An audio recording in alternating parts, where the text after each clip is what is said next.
I'm Justin Lesko, a Brazilian Jiu-Jitsu brown belt and former pro MMA fighter. And I'm Mike Callahan, a Brazilian Jiu-Jitsu brown belt and a law enforcement officer. So coming up this Saturday, we have UFC 259, which is featuring 3 huge title fights. Who's going to win those fights? Well, we're about to let you know. Welcome to a special fight preview edition of That Jiu-Jitsu Podcast.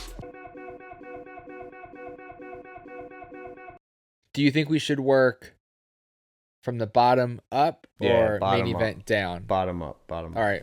I'm actually not sure the order if the Peter Yan fight is before the Amanda Nunes fight. It's not. The Amanda Nunes fight is the co-main. Well, I mean, greatest fighter of all time should be the main event slot, but I get it. We'll talk the Yan versus Aljo fight first, right? So Yan, and I'm saying Yan throughout this video because if I say Peter, people get mad in the comments. And if I say Petra, people get mad in the comments. If I say Pater, people get mad in the comments. So we're just going to go with a Yan to cover all bases. Okay, well, just for anyone who's a little hazy on the subject, it's Yoder. Okay, I'm not going to say that, but you can feel free to say it throughout the video. Listen, it's strength in numbers. You know, I feel like you got to back your partner's play. So Yan it is. Yeah, I appreciate that. Okay. But maybe one of us should be right, so should keep saying it. But okay. This fight, I think, is sort of the fight you and I have talked about on this show for the longest that we've really been looking forward to. And we thought we were going to get it months and months and months ago. And Yan fought Jose Aldo for some reason instead of Aljo.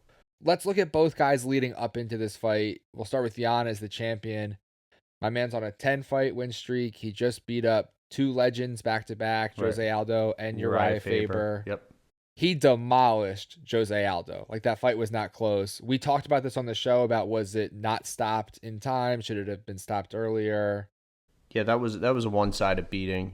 The other thing, too, is I didn't think that he looked that great against Uriah Faber. I actually thought that Faber looked decent at points. I mean, and then he just kind of overwhelmed him at the end. But leading up to that, I thought Faber looked pretty good.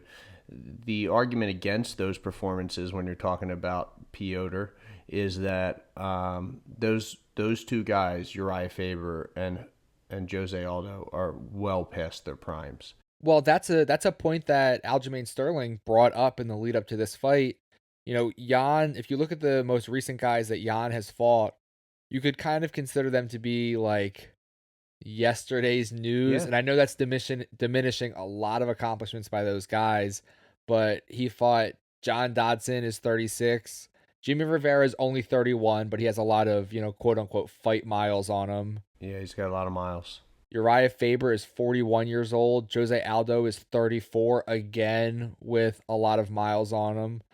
If you start with Aldo's loss to Conor, Jose Aldo was 3 wins and 5 losses leading up to fighting Yan for the vacant title. And Yan demolished him, but the point holds water of, did he really fight the best guys to become the champion? You kind of go back, look at that. If you're looking at and I don't think that they anticipated Cejudo retiring, right? Like, I don't think that happened. But even if that's the case, I doubt that Faber would have got a title shot if he would have won that fight. You know what I mean? It was almost almost like when they gave McGregor Dennis Siver. Remember, before they gave him that title shot? You know what I mean? I remember. It was basically it was a showcase fight. It was you're going to beat this guy. Let's see how much you beat him by to really push. Right. But with that being said, it's not his fault. They put guys in front of him, and he won. You know, this is competition on an entirely different level on Saturday night for him. You're right. And Jamaine Sterling he also beat some of the same guys that Yan has beat. But if you look at most recent opponents, as we just talked about, Yan just beat Jose Aldo. Jamaine Sterling finished Corey Sandhagen, who everyone, now rightfully so, everyone is very high on the Sandhagen train right now, especially after that flying knee KO of Frankie Edgar like a month ago or whatever. Well, Aljamain Sterling finished that guy. So you're already crowning him as like the next big thing, and the guy fighting this weekend just beat him. Yeah. If we look at how the fight itself is going to go, I think it's sort of an interesting stylistic matchup in that Yan is definitely more of a striker than anything else, and Aljamain Sterling is known for having a really good ground game and really slick, creative submissions. Like he hit that Soylev stretch, knee bar, and he really likes to use his wrestling. Well, he likes to use his striking to set up his wrestling so that he can use his wrestling to set up his ground and pound, so he can use his ground and pound to set up his submission game.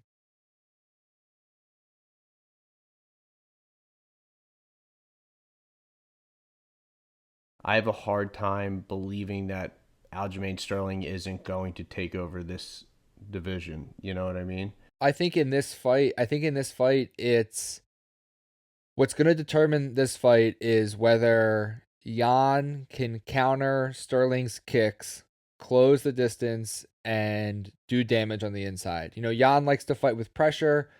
Sterling likes to throw his kicks a lot. Yan has a good Muay Thai background. So if Yan can pressure and weather the kicks and respond and counter the kicks and stuff the takedown, it's a bad night for Sterling. But Sterling needs to use his kicks to set up his wrestling to get on top. Because we haven't seen Yan really tested on the ground with a good wrestler, a good grappler on top of him. If Yoder Yan backs up in this fight, don't forget they're fighting in that small cage, right? So if he backs up in this fight, he's in trouble. If he gets his back against this cage in this fight, he's in trouble. And if he gets taken to the ground, it goes without saying that he's in a lot of trouble. And what I just laid out is what I see happening in this fight. Yeah, Aljamain Sterling, he's very long for 135. Yep. He will have a reach advantage over Yan. If he uses that effectively where he can throw his kicks and set up his normal game, I do believe he'll win. I think my official prediction will be that Sterling will win via decision. I think Sterling will throw his kicks. I think Yan will counter some of them, and Sterling will realize that Yan punches really hard. Yan hits really hard, and Sterling doesn't want to get hit hard. So I think a few times of getting countered, he's going to use his wrestling, take down Yan. Yan's very tough. Yan's very durable. I don't know if Sterling will submit him. I think he's just going to pound him out and work his way to a decision. I'm trying to think here with my head, not my heart. With that being said, I think that he's going to submit him later rounds, maybe the fourth round submission.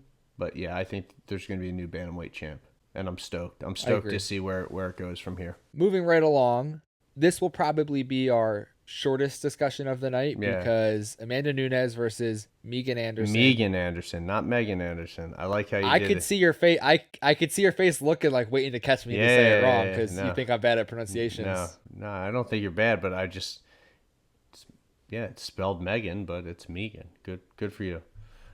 Thank you. I'm proud of myself on that one. Megan Anderson is a very good fighter.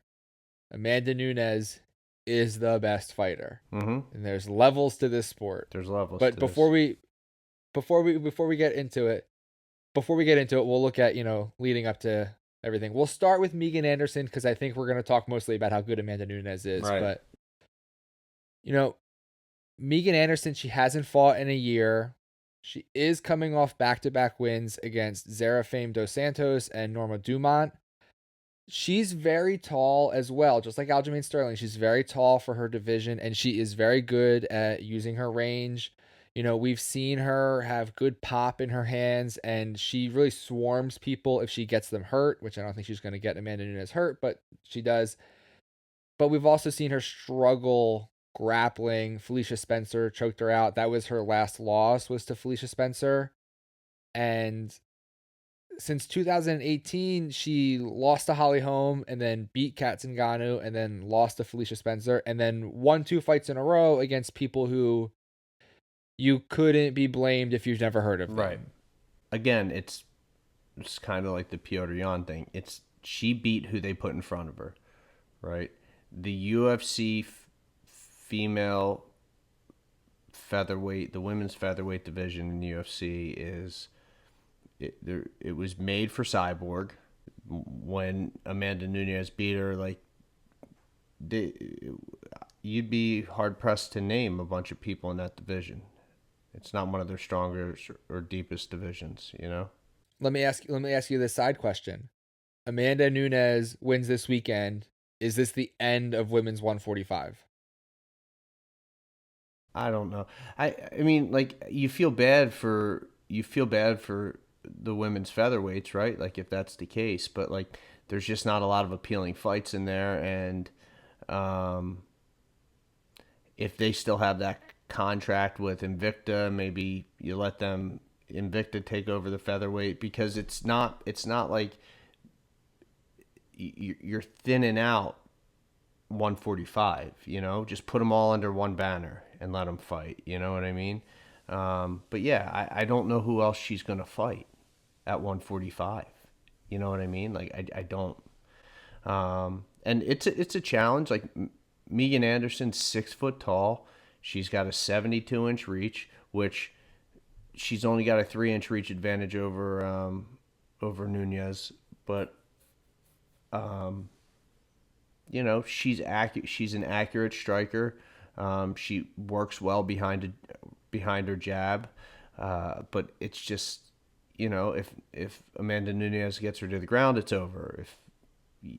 If Well, that's the thing too. Is like Amanda Nunes is very underrated as a grappler. I mean, we saw her choke out Misha Tate, and we saw her grind out Jamaine.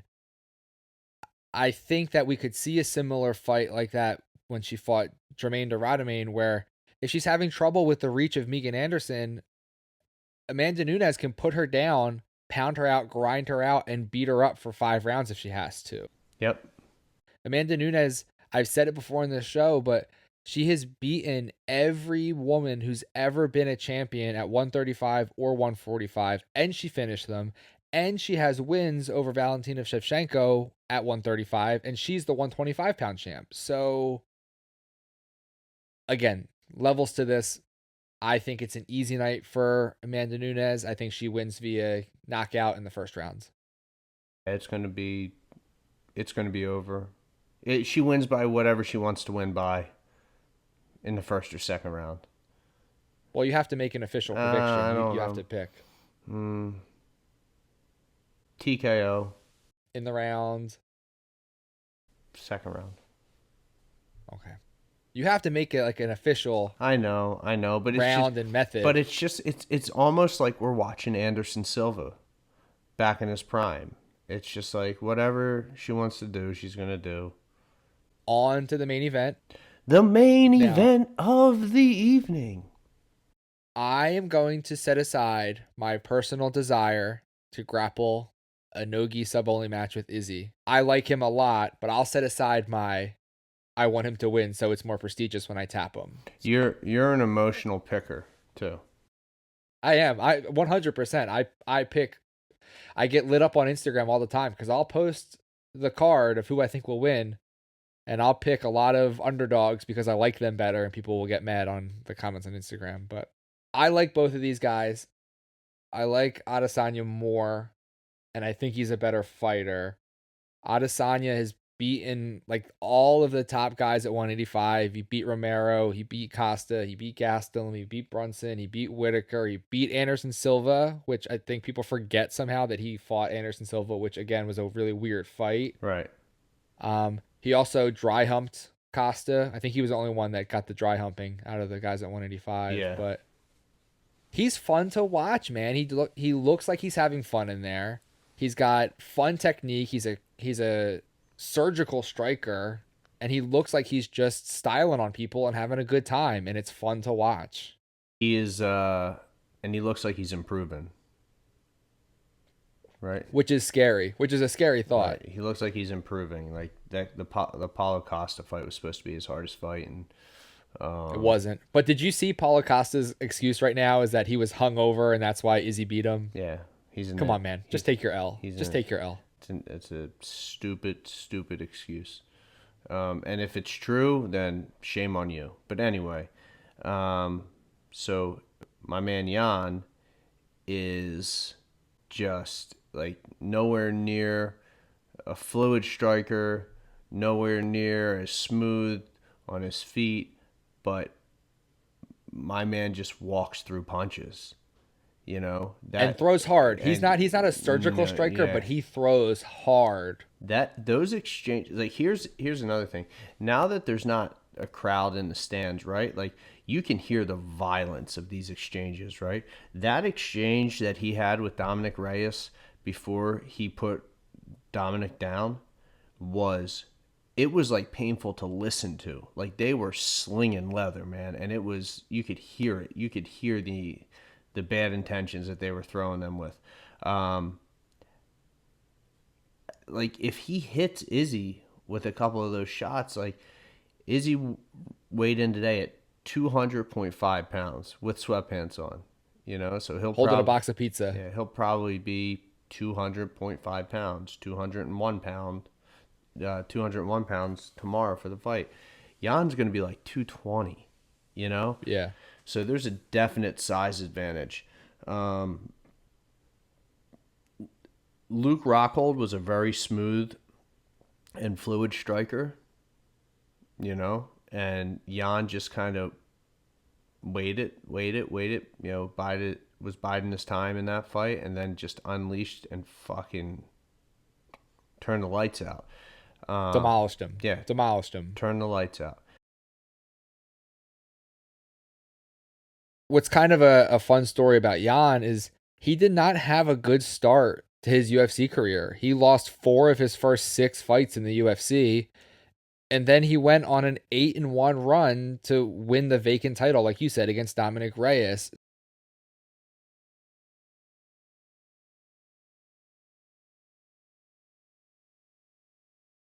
So there's like, I like the guy. You know what I mean? He's a tough dude. He's also fun to watch in a different way than Izzy is fun to watch. And if he wins, I wouldn't be upset. I'd be happy for the dude because he's paid his dues. He's had a long career and he's worked hard. He's worked hard to go from maybe losing his job to being a UFC champion. It's just, I think Izzy is high on the pound for pound list right now, and I think that he'll get the job done and he'll beat Jan. Yeah, he's going to knock him out. And it might not be early on because it just seems like Jan has a iron jaw. Like he just is not. I don't think he's going to go down early in this fight. I could be wrong. I think Izzy's going to knock him out, TKO. Say 4th round. All right, so that was my exact prediction, so I'll change mine a little bit. I do think that it will be almost entirely a stand-up affair. I don't think either guy wants to go to the ground. I think they have obviously different approaches to stand-up, but they both want to be standing up. If it does go to the ground, we have seen Izzy have the ability to scramble and get back to his feet, but I don't think we're going to see any of that. I think we're going to see a Muay Thai fight. I think we're going to see a kickboxing fight for 5 rounds.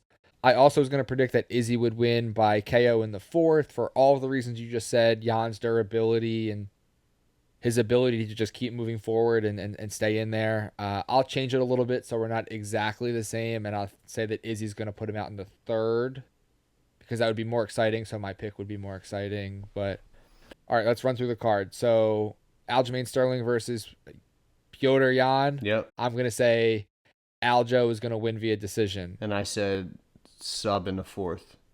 And then when you go to Amanda Nunes versus Megan Anderson, I think Nunes gets her out of there in the 1st. Nunes by KO round 1. I said TKO round 2. And then in the main event, we both think that Izzy is going to win via stoppage. I think he's going to get a KO in the 3rd round. And I said KO, TKO, 4th round. So place your bets, everybody. Yeah, I mean we're like the smartest men in the world too. So we're obviously the smartest men on YouTube. So, yeah, I'm stoked. And we got another fight just to touch on real quick that we're looking forward to. So for those of you guys who don't know, we're located on the East Coast. We're right near Philly. I'm in PA, and Justin's in Jersey because he's a douchebag and he moved out of PA. But we're originally right around Philly, so we got a Philly fighter on the card. Sean Brady's fighting Jake Matthews.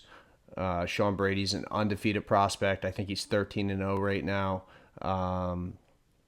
And he's a savage. Jake Matthews is also he's got a great record. He's like 17-4. Both young and up and coming fighters in the welterweight division, but it's hard for us to go against the hometown boy here. I think Brady is gonna get this done. I think he's gonna win by submission, probably in the second round. Now, I think Brady's going to win via a decision, but I do want to point out that you just not 10 minutes ago made fun of me for picking with my heart. And even though my brain also thinks Brady's going to win, you're also sort of picking with. I just want to point out a little bit of the Mike Callahan hypocrisy. It's not hypocrisy. I'll let it slide because I agree with you on this. I feel anchored to this because of the home because he's a hometown fighter. You know what I mean? But yeah, we'll see.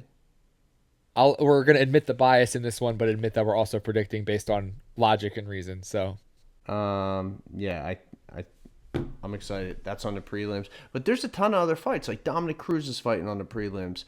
Joseph Benavidez is fighting on the prelims. Yeah, I mean, we could make this a 2-hour video and break down every fight, but there's 15 fights on this card. This card could end up being 8 hours long. Like it's huge. It's going to be a great card. So why doesn't everybody watching go down in the comments and let us know which fight you're most excited for and why you think we're wrong about our fight predictions? But be nice in those comments. And while you're don't be mean to Mike anymore. Don't be mean to Mike in the comments anymore. It was only one guy. While you're down in those comments, make sure that you subscribe, and that way you'll be able to check out our UFC 259 post-fight breakdown. And make sure you give this video a big thumbs up if you enjoyed it. And thanks for hanging out with us. We'll catch everybody next time. Thanks, guys.